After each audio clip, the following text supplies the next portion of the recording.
Gluten sensitivities, how many people have them, right? Is it the gluten or is it something else? Well, are there proteins other than gluten? Oh, I can assure you, there's over 20 other proteins other than gluten that you may be unknowingly reacting to. Oh, and by the way, 8 people, only 1 in 8 actually has gut symptoms after eating these proteins. However, they get a lot of symptoms for days and they would never know it. All right, we're going to talk about a test you can take in this episode, but also we're going to talk about something that Harvard is now talking about. Look, you need to know this information. Check out the episode. Hey, I want to tell you about one of our sponsors, CytoDetox. Look, podcasts cost money. There's a lot of production going around this, but we are grateful to have CytoDetox as one of the sponsors. It's so easy for me to talk about the product because myself and my family use it constantly as we practice what I preach. For over 15 years, I've talked about and taught doctors and the public about cellular detox. And I'll tell you, Cyto was a breakthrough. Cyto was a breakthrough for us. And it's changed so many lives. So we're grateful that they sponsor Cellular Healing TV. It makes sense, doesn't it? They should. If you're listening to this podcast and want to access the amazing Cyto Detox product Dr. Pompa just mentioned, please visit detoxoffer.com. Again, that's detoxoffer.com. Hello, everyone. Welcome to Cellular Healing TV. I'm Ashley Smith, and today we welcome Dr. Tom O'Brien. As an internationally recognized, admired, and compassionate speaker focusing on food sensitivities, environmental toxins, and the development of autoimmune, Dr. Tom teaches that recognizing and addressing the underlying mechanisms that activate an immune response is the map to the highway towards better health. I love anytime Dr. Tom and Dr. Pompa have a conversation, and today is no different. So let's get started and welcome Dr. Tom O'Brien and Dr. Pompa to the show. Welcome, both of you. Welcome, Tom.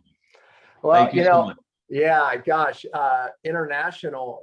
He's international living. I mean, from Italy, just gets out of Italy at the right time before the virus and ends up in even, I don't know, I think even a better place. I think, there in Costa Rica. I mean, come on. I mean, what a better place to be right now. But you're there, man. I said before we got on, I said, I tell everyone about you, Tom. Unfortunately, I'm not telling everyone about your wonderful research. I'm telling everyone about the places you live. No, I do tell everyone about your research. Thank you so much. Yeah, and we just recently had you on my doctor group that I train, and I'll tell you, it's probably going to be one of the top 3 favorite training calls this year for them. They love the information so much so that I wanted to bring it directly to our viewers and listeners on Cell TV. You and I resonate over a lot of the same topics, right? Environmental toxins, how it's destroying people's health, driving autoimmune, chronic inflammation. You just told me something about inflammation that shocked me, is what they're actually teaching at Harvard. Besides just giving steroids and removing the symptom of inflammation, they're actually looking at causative factors. I'm sure you'll talk about that. And also this topic today, I wanted to bring to our viewers because I think it's one of those misunderstood causative factors of autoimmune, which is, again, another favorite topic of mine, because I feel most people that don't feel well have some underlying autoimmune. For new listeners, that means your body's attacking itself, driving chronic inflammation.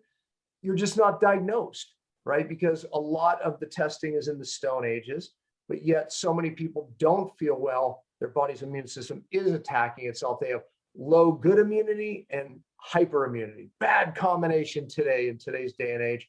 But Tom, you're bringing and have done a new study and wrote a new paper that our viewers will maybe be able to get access to. But on this topic, let's just jump right in for the sake of time. What the heck are we talking about? What's driving chronic inflammation? Well, thank you. And for all of us to get a grasp of how come our health isn't the way we want it to be. All right. It's my basic premise is that we have to understand how we got to where we are so that we can rationally start moving away to a healthier state of being. I agree. That we all grew up believing, take this pill, take this medication, take these vitamins, do this diet, and you'll be healthy and live a long and vital life. And that's been drilled into us, and it doesn't work. It makes the pharmaceutical industries lots and billions of dollars, and certainly helps keep your blood pressure down a little bit, but it doesn't deal with the cause of blood pressure, or any of the other medications that are so common for looking at the cause. So how do we get to where we are? So if our body's not working the way we want it to, the question is why? And unless it's a trauma, like a car accident, or you fell down and you broke a bone, an acute trauma. If it's not an acute trauma, then it's a chronic condition that's been building up over time. And when things build up over time, it's what you said, Dr. Pompa, about autoimmune conditions, and people just don't know. That we know, for example, Alzheimer's is a decades-long disease. Of course. Decades of inflammation in your brain, killing off brain cells, killing off brain cells, and you don't feel any of that. Right. And now we have tests that can identify that early, that cardiovascular disease is a decades-long process. Rheumatoid arthritis is decades of developing before you ever have a symptom. That the inflammation in your body is damaging certain areas, usually determined by your genetics. But it's the inflammation that's the gasoline on the fire that's causing the weak link in your chain. If you pull at a chain, it always breaks at the weakest link. It's at one end, the middle, the other end. You pull, it's going to break at the weak link. And that could be your heart, your brain, your liver, your kidneys, wherever the genetic weak link is. So the rule is don't pull on the chain so hard. Yeah. And what does that mean? It means reduce the inflammation in your body. And to do that, we have to identify where is the inflammation coming from. And we think about foods, but we only think about foods if we have some gut symptoms, if we have some kind of stomach upset or belching or bloating or cramping or constipation or diarrhea. But we know with wheat, for every one person that has gut symptoms from eating wheat, there are 8 that don't. They've got brain symptoms or joint symptoms or skin symptoms. So you start breaking out in a rash, and you never think it's what you ate yesterday that may have been the straw that broke the camel's back, and now the rash is showing on your skin. You just don't think about it. If you don't have gut problems, you don't think that food could be a problem. Turns out it most often is. That the most common source of gasoline on the fire is what's on the end of your fork. Yeah, and I think a problem with that is that it's a lot of, I'll put quotes around it, healthy foods that could be setting you off, right? That's right. I can tell you from dealing with many autoimmune clients myself, that's typically the case. I mean, they have suffered many years, right? And most of them started probably in the medical side of things and realized in quick order that, okay, that's not helping, right? I mean, there's a time and a place, as you pointed out, right? But, that's not helping. Then they end up in the alternative world where they're juggling a lot of different things and supplements, right? And they've done a lot of very good diets. Many of the people are very disciplined on their diets, unknowing to them that there's something they could be eating that is triggering their own body attacking itself. And that was part of the paper that I referenced that you showed. And I just want to emphasize this point, just so everyone hears it again, because many of you are going to say, my digestion's fine. 8 have no digestive symptoms that could be reacting to a protein in food that's driving your own immune system to cause inflammation, and therefore the symptoms that you're not associating with, your gut or a food that you're eating. Only 1 out of that will have that. So that opens up a lot of people. So look, I think in today's day and age, Tom, gluten, I'm eating gluten-free. but many of these people are still getting some of these proteins and still reacting unknowingly to them. So maybe it's not just about gluten. You know, there was a study that came out that I grab onto talking about. It came out 3 years ago in the British Medical Journal. And because we are all so guilty of this, every single one of us, not only doctors, but lay people that want to get healthier, we all are guilty of this. They took people who were for capital punishment and against capital punishment, two different groups. And they gave both groups an article that was favorable for capital punishment. The group that was for capital punishment, when they read the article, said, that's really sound research. And the group that was against capital punishment, when they read the article, they found flaws in the research. Then they gave them another article that was against capital punishment. And it was the same thing. The people against capital punishment thought it was a well-done research article. And the people that were for capital punishment found flaws in the research. So you're always going to come up against that, you know, and you may hear your doctor or a health practitioner say, you can find studies that to say whatever you want. Of course. Right. And that's why. But what they're teaching at Harvard Medical School right now, what they're teaching in gastroenterology and also in immunology, your immune system, that there are 5 different factors involved in the development of all chronic inflammatory diseases.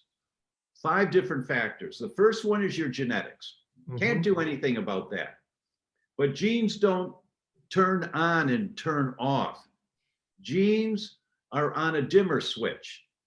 And the goal is to figure out, how do I dim down the genes of inflammation? And how do I turn up the genes of anti-inflammation? And there's lots of good science about all of that with foods and environment.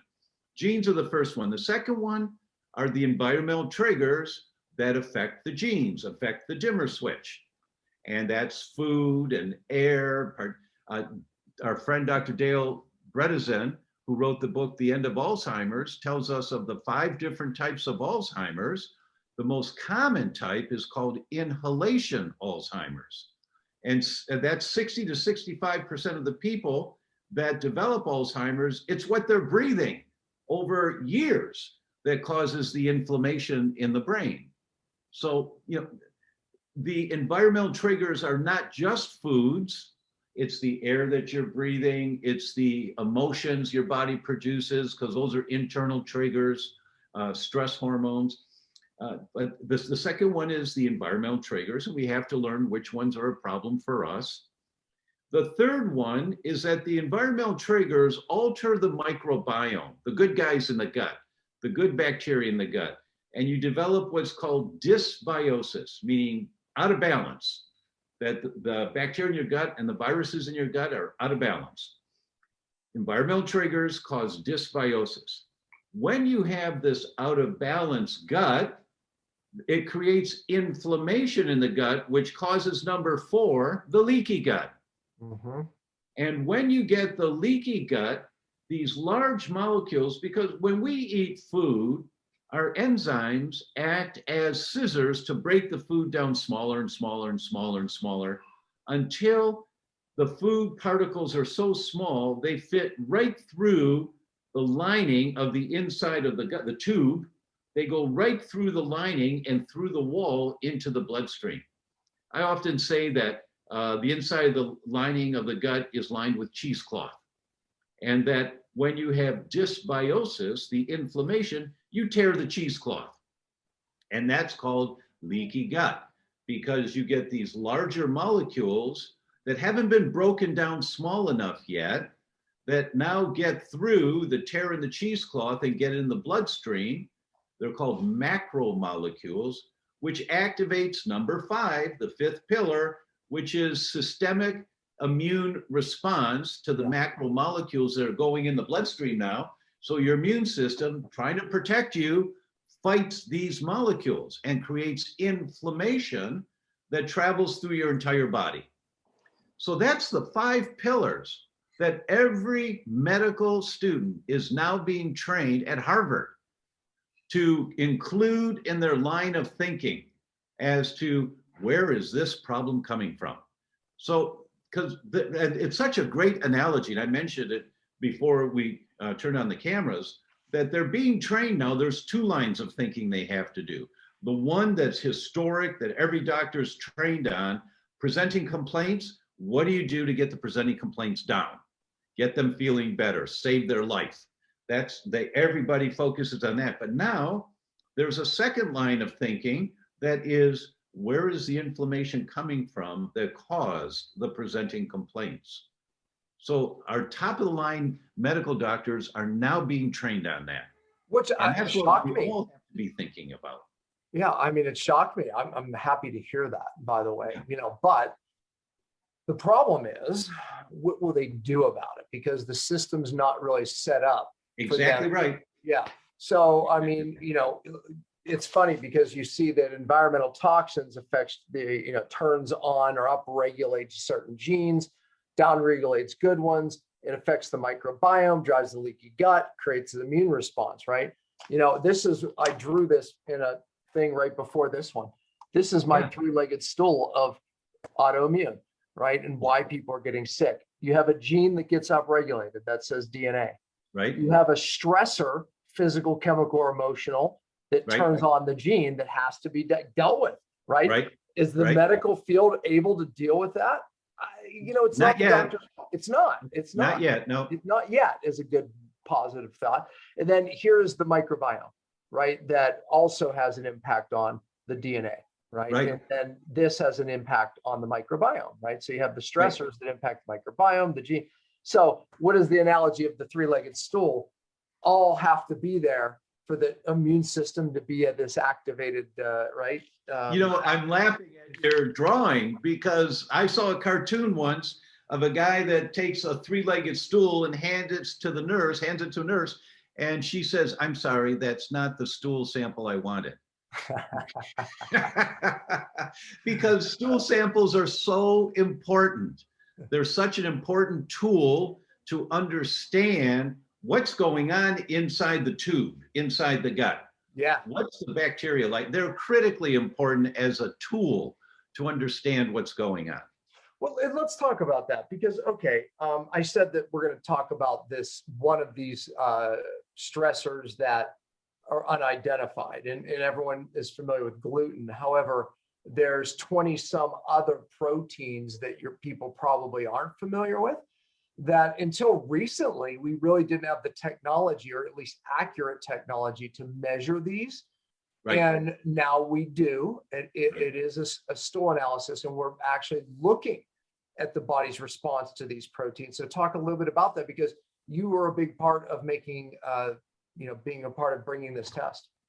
Yeah, thank you. Well, historically, when you're checking for, I'll use the example of wheat, because that's a critical, everyone talks about a gluten sensitivity, and it's real, but we know that there are 62 different components in wheat that can trigger an immune response, not just gluten. That's right. There are 62, but almost all doctors, when they test for a wheat sensitivity, they test for gluten. And that's, the technical term is alpha-gliadin. And it's a good test, but 50% of celiacs don't have elevated levels of alpha-gliadin. Well, wait a minute. Celiac is certainly a problem with wheat. That's the one autoimmune disease we know, but the test for gluten is negative? Right. Well, why is that? Because it's only one of 62 things that the immune system reacts to, right? But why are we only testing one? That's the million-dollar question. And I've been asking that question for many, many years, because we've known that there's other compounds in wheat that trigger an immune response. They're called Amylase trypsin inhibitors. It's the part of the plant that kills bugs that try to eat the wheat. The amylase trypsin inhibitors in nanogram amounts, which means a billionth of a gram. The amylase trypsin inhibitors, they get in the bug's gut and they cause severe leaky gut, and the bug dies. And so it's a genetic development inside of wheat to try to protect wheat. amylase trypsin inhibitors. There's wheat germ agglutinins, which are the lectins in wheat. We've heard a lot about lectins, and they're a problem for some people, and they are. Well, the lectin in wheat is called wheat germ agglutinin. So you may not have a gluten problem, you've got a wheat germ agglutinin problem. But if you don't test for it, you'll never know.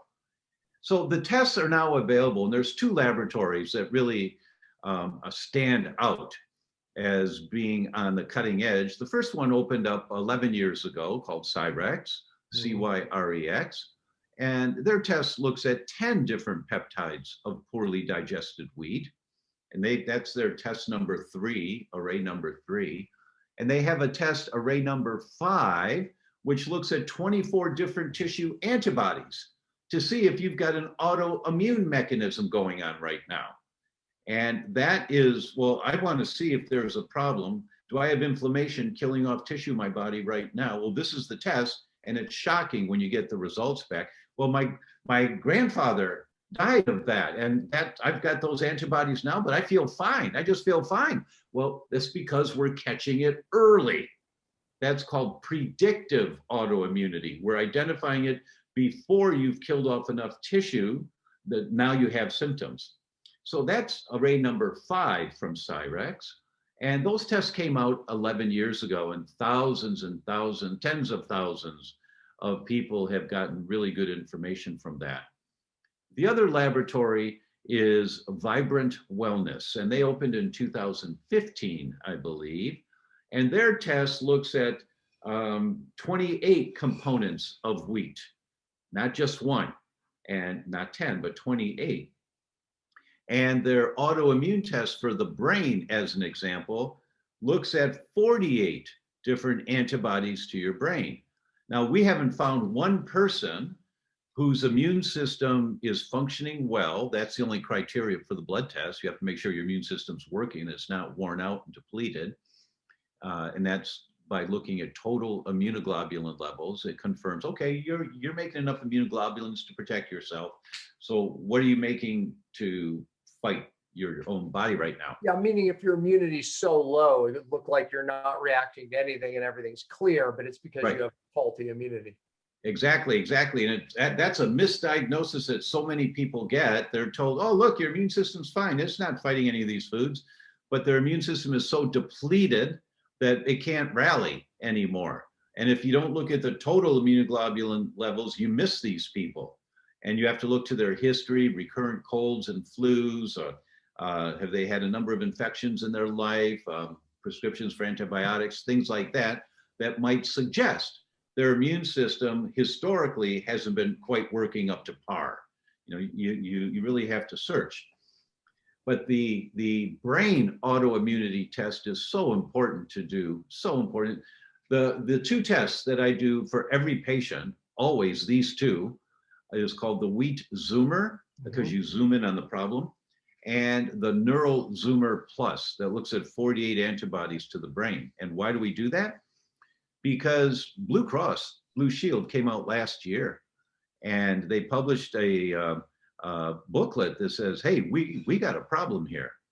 Between 2013 and 2017, in 4 years, the diagnosis of Alzheimer's in 30 to 45-year-olds went up 407%.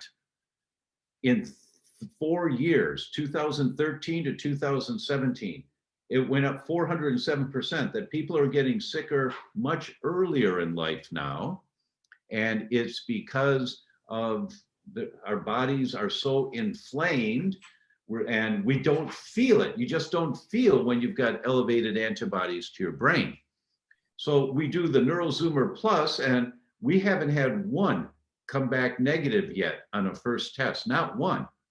And as part of what I teach is that the brain is the canary in the coal mine. And back in the 1800s, coal miners used to take a canary in a cage down into the mine and listen to it sing all day.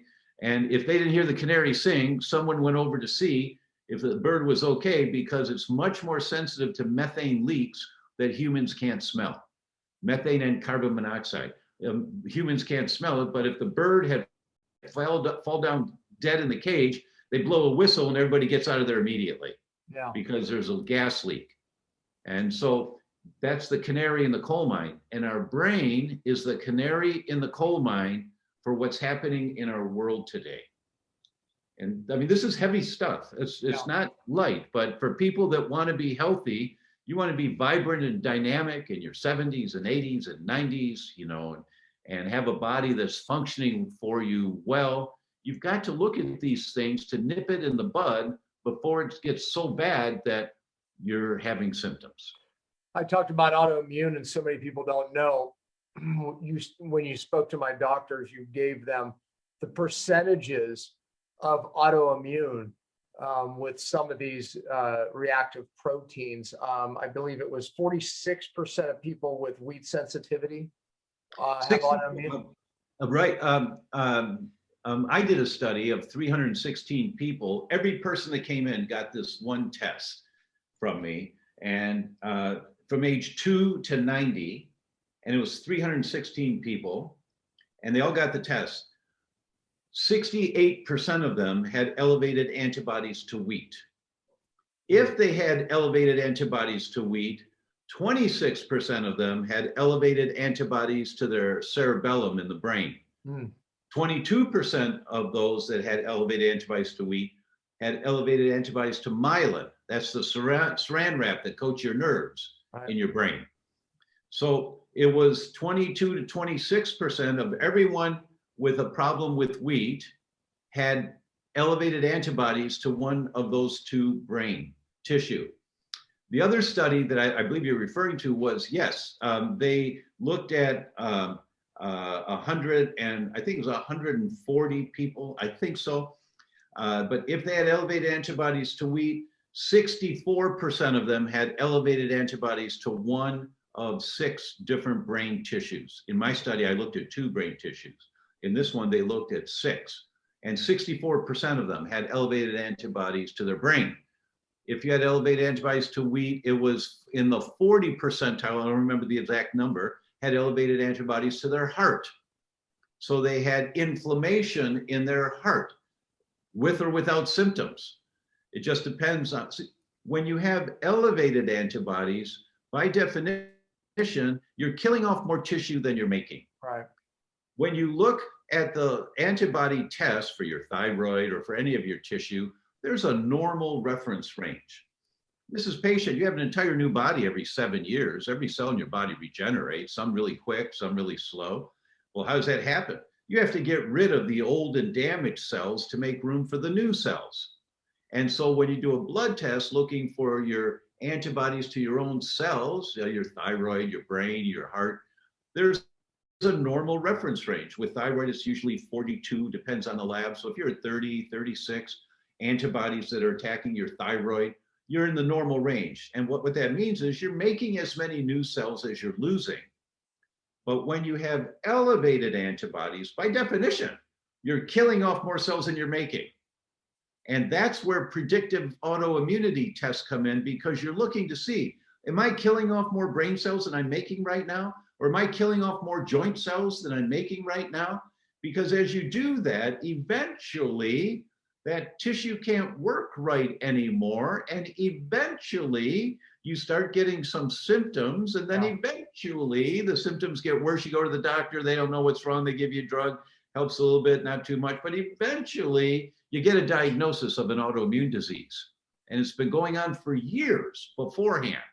That's the value of predictive autoimmunity. In this world today, I think where most of us should start is with the NeuroZoomer Plus, to look for antibodies to your brain. Yeah, great, great idea.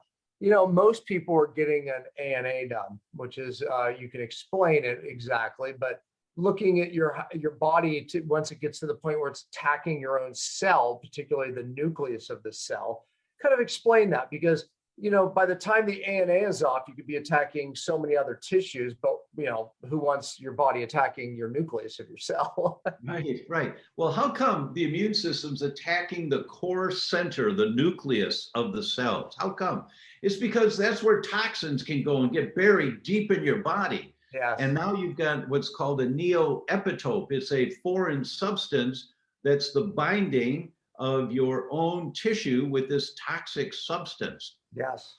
A really easy way of understanding that, just Google BPA. Many people know about that chemical in plastic bottles and things. Just Google BPA and thyroid.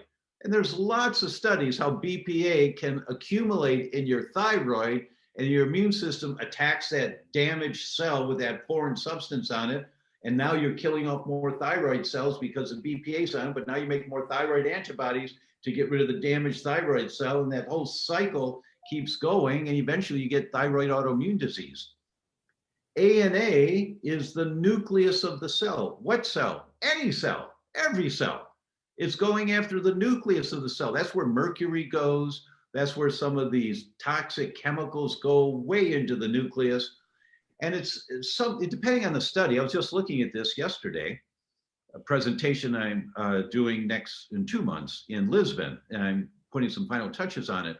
It depends on the study you read. There's between 20 to 28% of healthy people have elevated antibodies to ANA, but they've got no diagnosis of a problem. 20 to 28% of everybody. It means 1 out of 5. And would they see an ANA, anti-nuclear antibodies, raised on a blood test? Right. It's easy. It's simple. It's inexpensive. It doesn't tell you much except that your immune system's attacking your own tissue, or the nucleus of your cells. Which houses your DNA. In the 1960s, that test was first used and seen with connective tissue diseases like lupus and scleroderma and rheumatoid arthritis. So really only rheumatologists use that test in the 1960s and 1970s, but now every discipline uses that test because you see so many other autoimmune diseases with elevated ANA. And it's because of the thyroid example. You'll develop thyroid autoimmune disease. So 20 to 28% of healthy people have elevated antibodies to ANA. When they followed these people for 3 years, within 3 years, 87% of them, they followed 411 people, 87% of them had developed an autoimmune disease within 3 years. They had elevated ANA antibodies, but they were fine. And their doc said, well, everything else looks okay. I guess let's just keep an eye on this. Let's watch it. Well, what are they watching for? They're watching for enough tissue to be damaged. And now you get diagnosed with rheumatoid or lupus or something. But 87%, that's almost 9 out of 10 people with elevated ANA antibodies develop an autoimmune disease within 3 years. Scary. But yet, yeah, we'll just watch it. Like, watch it. You're guaranteed to have the symptom within 3 years. That's pretty scary. Yeah, I mean that's crazy. Look, right, so what people need to take away from that is that if you have elevated antibodies, what do? You say, well, okay, what do I do? You go back to Harvard Medical School. What they're teaching now is the 5 pillars. Where's the inflammation coming from? So, okay, is it mercury? Is that the environmental trigger? Is it petrochemicals or is it cosmetics because you're a beautician? You've been a beautician for 25 years with your hands in this stuff and you're smelling this stuff all day, every day. You just have to go, is it mold in your house? You just have to go back and investigate, where is it coming from? Hidden infection. We see it all the time, right? Heavy metals and again, if we don't deal with the stressors, we're not going to turn down the gene. We're not going to fix the microbiome, right? That's it's amazing. Basically, this is what they're teaching at Harvard. Pretty fascinating. The question always has to be discussed that most people are asking, like they're thinking of this. It's like, well, even in my generation growing up, right, we didn't have these problems. Right. So what changed? Right. So if we're dealing with wheat, we're dealing with grain, we're dealing with a lot of these proteins. What changed? Let's examine that a little bit. I mean, of course, I know some of the things that changed, but I know a lot of viewers right now are asking the question, why is this now a problem? Right. My parents ate wheat all the time. I grew up on wheat, and I'm half Italian. Yeah. right? As you are. Right. I don't know if you're half or more, but you're also Italian. You're a cucina, right? So what changed? And that I go to the journal Pediatrics for that. Arguably the most prestigious journal about children's health in the English language. And they published a policy statement. A policy statement is not an individual author that did some research and publishes it, scores to be published in a top tier journal. A policy statement comes from the board of the American Academy of Pediatrics, meaning they want everybody to know this. And what did they say? They said that the Toxic Substance Control Act failed miserably to protect our children, and then parentheses, and adults, failed. That, and what it comes down to, it's 247 pounds of chemicals are manufactured or imported into the United States per person per day, every single day, almost 250 pounds per person. So that when children are born, and we both know this study really well from the Environmental Working Group, they took 10 children and they checked them for all these toxic chemicals in the umbilical cord blood at birth. And they found that there were 280 chemicals in these kids' blood that are not supposed to be there. And many of them are neurotoxins, 280. Because mom, and people aren't going to like to hear this, but too bad, you need to get it. Mom is a walking sewage dump. Mom doesn't know the chemicals that have been accumulating in their body for 25, 30 years. And then they get pregnant. Mom doesn't know. Mom thinks that she's fine. It's okay to put nail polish on your 10 little fingers and 10 little toes when you're 5 years old and do it every week. Now you're 30 and you're married and you get pregnant, but you don't know that the phthalates, the chemicals used to mold plastic, are in nail polish. They're in your bloodstream in 4 to 5 minutes. But there's no evidence that the amount of phthalates that leach out of nail polish into your bloodstream is toxic to humans. And that's how they got away with it with the Toxic Substance Control Act.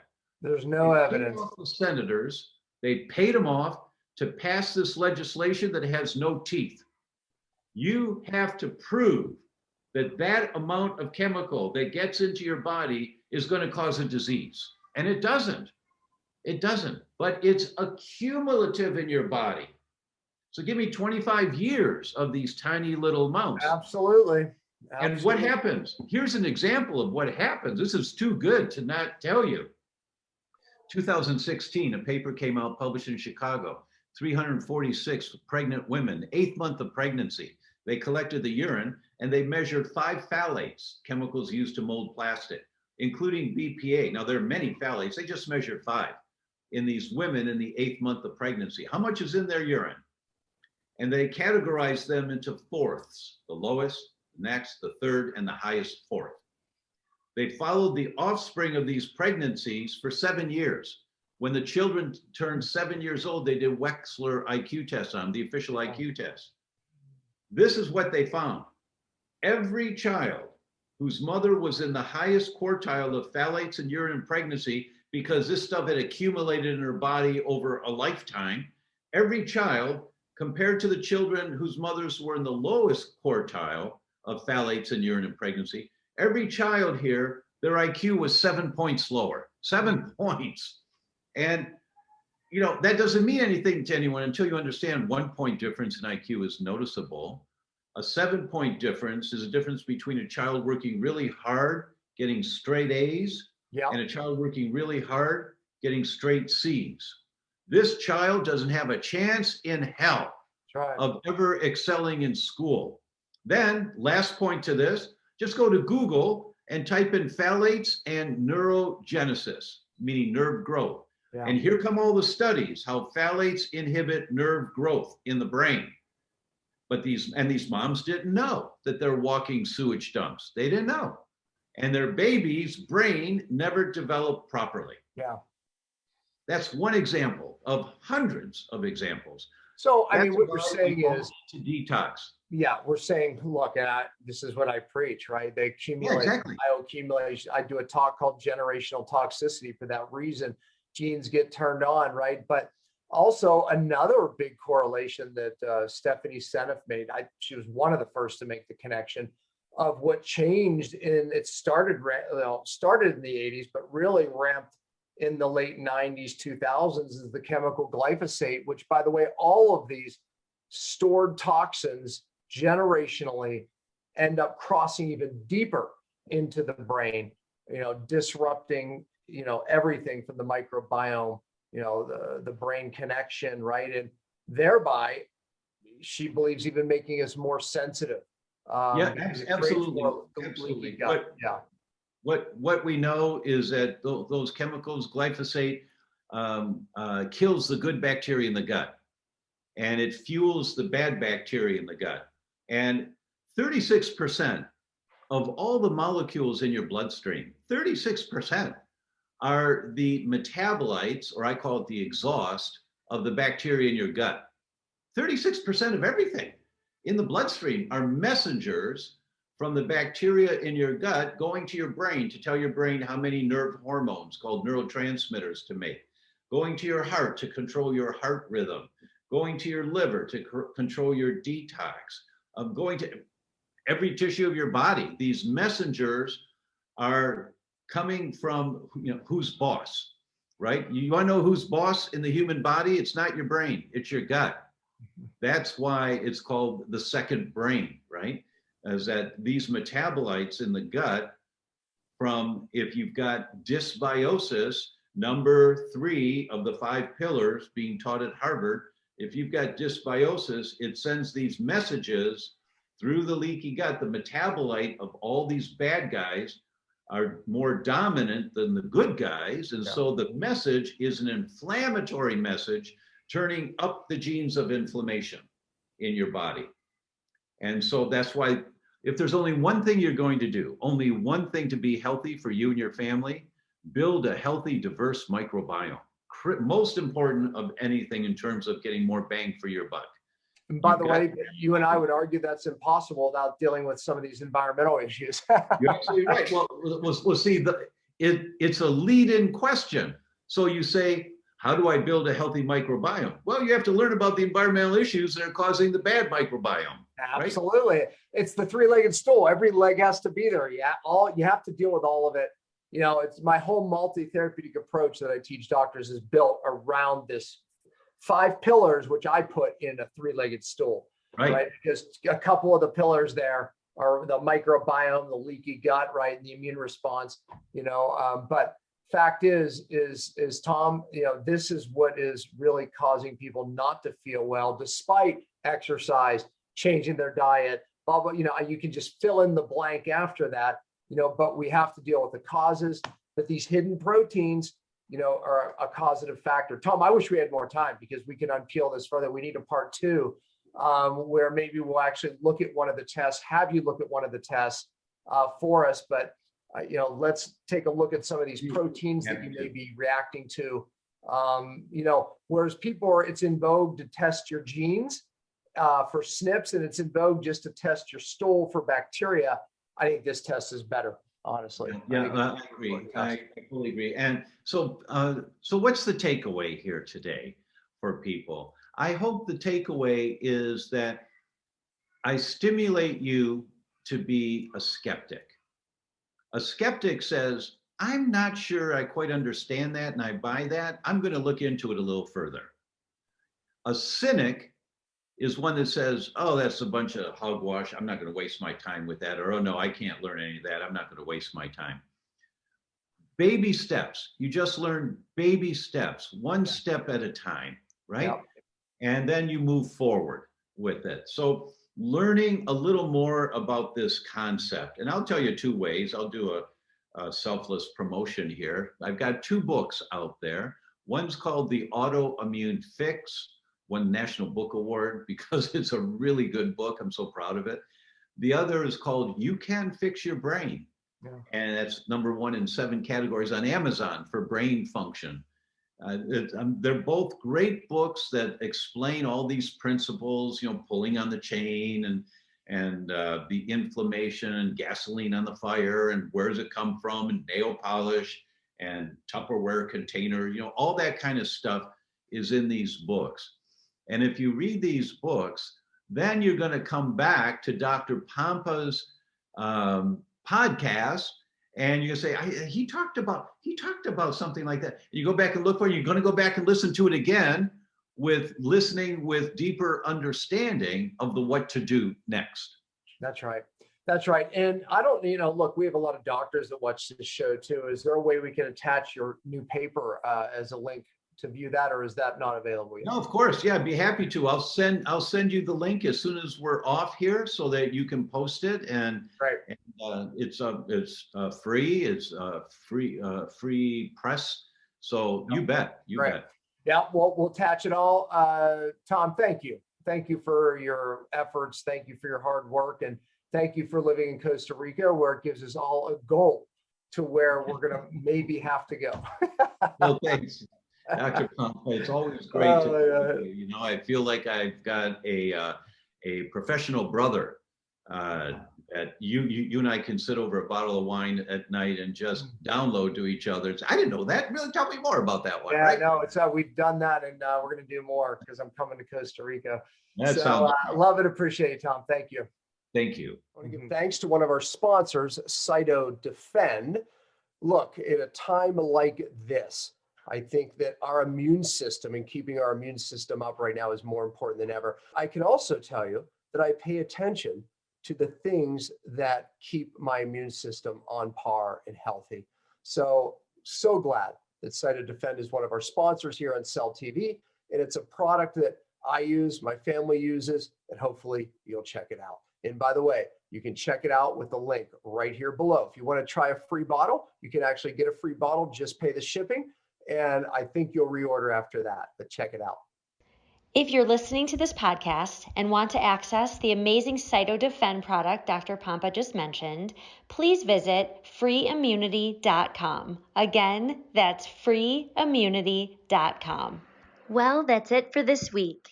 The materials and content within this podcast are intended as general information only and are not to be considered a substitute for professional medical advice, diagnosis, or treatment. If you would like to purchase some of the supplements mentioned on this show, please visit the site as seen on CHTV.com and use the code CHTV15 for 15% off. Again, that's as seen on CHTV.com. Use the code CHTV15 for 15% off. And as always, thanks for listening.